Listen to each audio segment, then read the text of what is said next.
Alors, reste-t-il encore des indications en 2017 de rénal stenting? Alors, comme vous savez, une sténose d'artère rénale est fréquente, parfois 1 à 6% dans la population générale. Le plus souvent, c'est athéromateux, mais on a vu aussi là précédemment le problème des maladies fibromusculaires. Et cette sténose rénale a un impact sur le plan de l'hypertension, de l'ischémie rénale, de déstabilisation de problèmes cardiaques avec des insuffisances cardiaques, une angine de poitrine instable, etc. Tout ça, c'est bien connu. Alors, pour traiter une artère rénale sténosée, bien entendu, vous pourriez proposer de la chirurgie. On peut dire actuellement non, à cause de la morbidité et mortalité qui est importante. Les indications sont exceptionnelles, et je dois dire que je n'ai pas adressé aux chirurgiens une sténose rénale, ça fait depuis plus de 25 ans. Donc, pratiquement toutes les sténoses peuvent être traitées par voie endovasculaire. Vous avez le traitement médical et le traitement endovasculaire. Alors, il est clair que le rénal stenting est supérieur à l'angioplastie seule dans la maladie athéromateuse. On a un succès technique qui est amélioré et un taux de resténose qui est réduit. Et vous voyez là que quand vous mettez un stent, vous n'avez plus de gradient, alors que si vous laissez simplement le ballon, l'artère après le ballon, vous voyez qu'il reste un gradient. Alors, actuellement, il est clair que le stenting rénal est battu en brèche parce que c'est la procédure, on peut dire qu'elle est contestée et il y a une différence entre le résultat clinique et le résultat angiographique. Et il est une publication récente, là, il y a quelques semaines, vous voyez qu'il y a une nette chute du rénal stenting lorsque vous voyez la littérature de 2016 et de 2013. En 2006, on faisait 18% d'intervention rénale stenting et en 2013, 5,6%. Donc une nette chute de ces indications. Et tout cela sûrement à cause de 3 études randomisées, Astral, Star et Coral, qui étaient prévues pour voir si le rénal stenting était supérieur au traitement médical. Alors les 2 premières études, Astral et Star, n'ont pas montré que le stenting était supérieur au traitement médical. Donc, on pourrait conclure pourquoi faire un rénal stenting si le traitement médical est suffisant. En fait, ces études ont beaucoup de limitations et c'est ce qu'on va essayer de voir, les limitations. Dans ces études, la sélection des patients était vraiment pauvre parce que dans l'étude Astral, par exemple, vous aviez 40% des sténoses qui étaient inférieures à 70%. On ne traite pas, bien entendu, une sténose inférieure à 70%. Les gradients de pression n'étaient pas mesurés. Les interventionnistes étaient aussi inexpérimentés, comme dans l'étude EVA3S pour la carotide, et avec une pauvre technique et des résultats qui étaient vraiment pas bons du tout. Et par exemple, on avait un succès technique dans 82% des cas. Si vous n'avez que 82% de succès technique, manifestement, il faut changer de métier. Vous devez avoir 99-100% et non 82%. Et il y avait un taux de complications également extrêmement élevé. Par exemple, dans Astral, 9%. Si vous avez 9% de complications, là aussi, il faut changer de métier.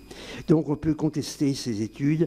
Et l'étude Coral également, c'est une étude avec 947 patients, avec des sténoses rénales de plus de 60%, une hypertension mal contrôlée, une insuffisance rénale, et les patients étaient randomisés, soit traitement médical seul ou traitement médical plus stenting. Là encore, il n'y a aucune différence dans les résultats traitement médical et stenting. Donc là encore, mais si vous voyez cette étude Coral, là encore, vous pouvez discuter, car si vous regardez le pourcentage de sténose, 67%.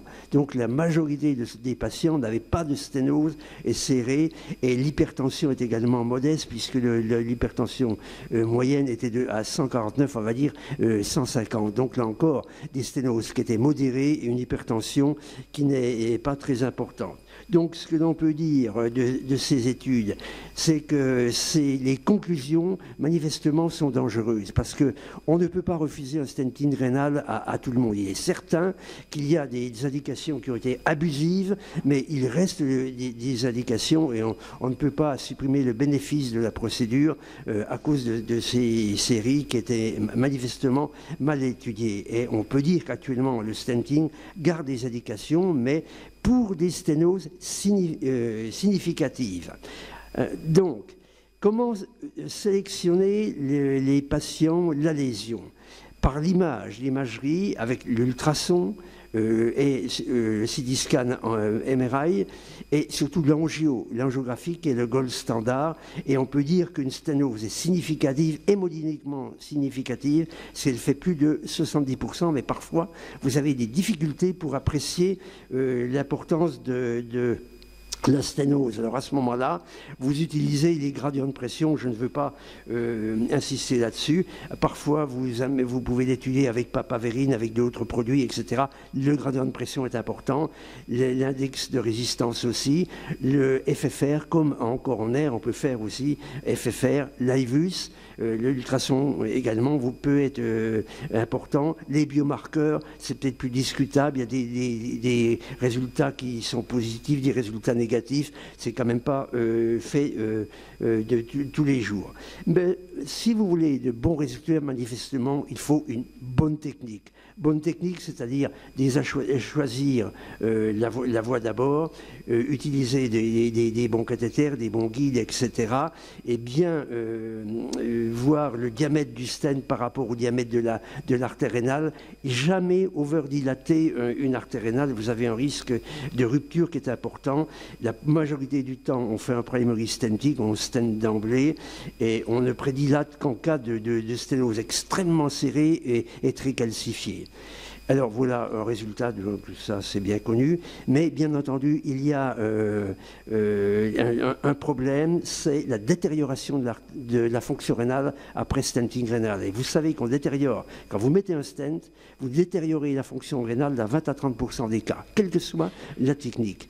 La plupart du temps, c'est dû aux embolies artérielles dues, comme en carotide, quand vous dilatez une artère rénale, vous embolisez. On a fait une étude, vous avez le même nombre de débris dans une carotide que dans une artère rénale. Donc il faut avoir ça présent à l'esprit. Alors pour prévenir ça, la technique no-touch, je l'ai connue, et les systèmes de protection comme en carotide. Et là, vous voyez, dans cette étude qu'on avait fait, on arrive à retirer plus de 8000 débris dans une artère rénale. Donc vous voyez que c'est très important.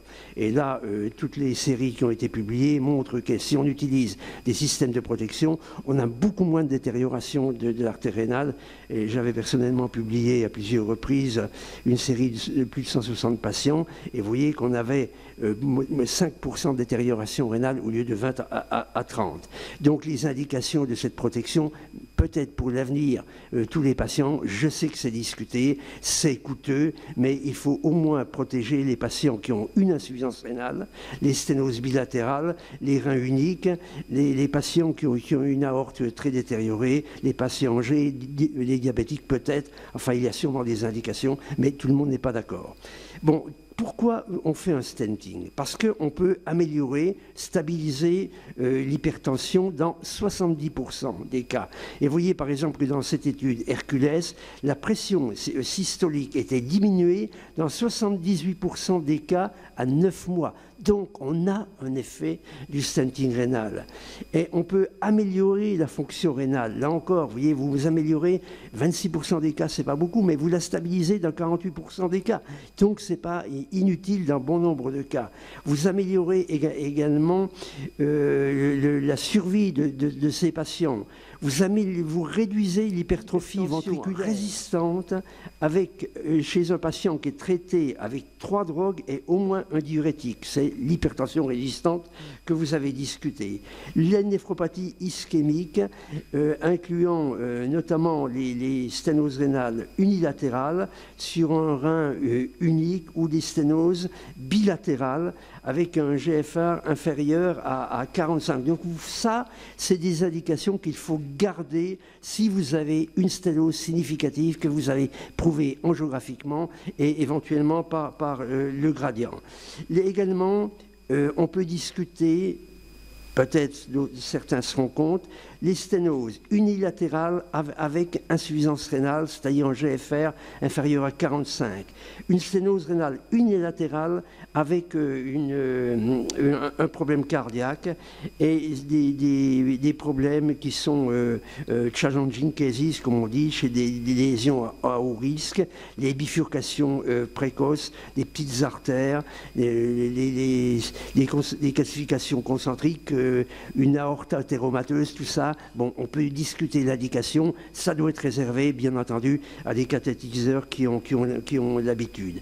Alors, rarement indiqué, si vous avez une sténose rénale avec une hypertension qui est contrôlée, ça, évidemment, on doit peut-être récuser cette indication. Quand vous avez un rein qui fait moins de 7 cm à l'échographie, là aussi, vous pouvez récuser, dans la plupart des cas, ces indications.